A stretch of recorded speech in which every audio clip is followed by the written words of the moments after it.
So I realized I hadn't thought through the idea of just adding a glass panel in when the density was 0, because with some imagery, continuous tone imagery, there wouldn't be an absolute 0. So I've written a little more logic to help definitely sort out panels that we want to become glass to those that we want to become solid.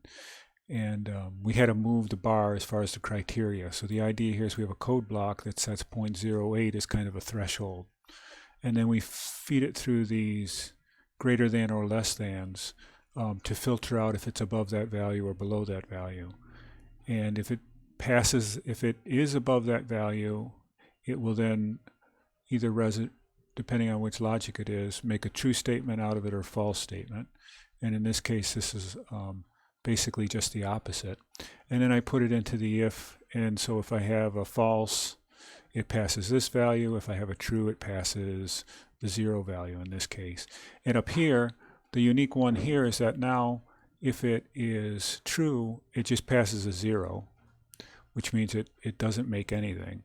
And if it's false, it passes the normal value that should go through. So if you look at the list, all of these values that are below 0.08 are now equated to 0. So that removes those panels, the solid panels, from that location at the threshold of 0.08.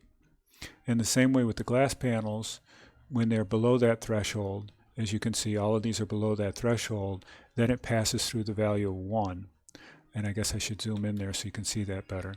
So here we have all of the panels that we want to assign zeros because they are less than 0.08, and we assign them a value of 1. Now that value of 1 I could have put over here. I should have probably put in 0.1 to make them really thin, but I was just using the idea of logic on or off, and so I added this code block at the end, input times 0.01, so I made it the value a tenth of the other value, and that's to make the panels thin like glass. Let's just take another look up here at this.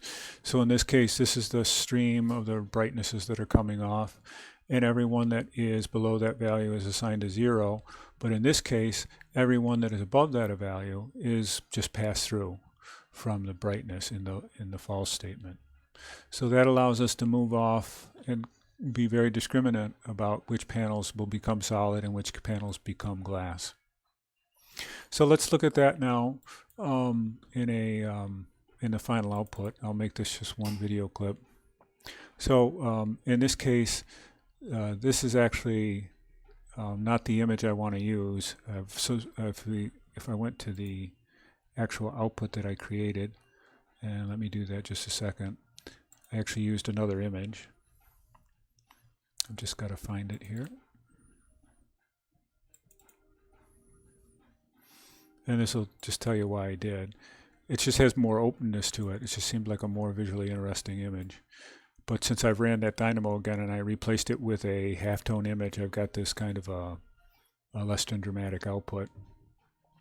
So here's what I'm kind of expecting as a accomplishment of the task type of presentation board.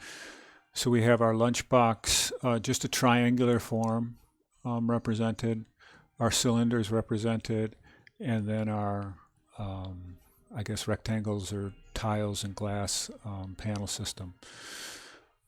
And if you accomplish that, I don't think it necessarily has to be anything more creative than that at this point. We're mostly just wanted you to get the experience down and be able to do the curve truss in the same lab period or work section of the week. So good luck on that going pretty easily for you, I hope.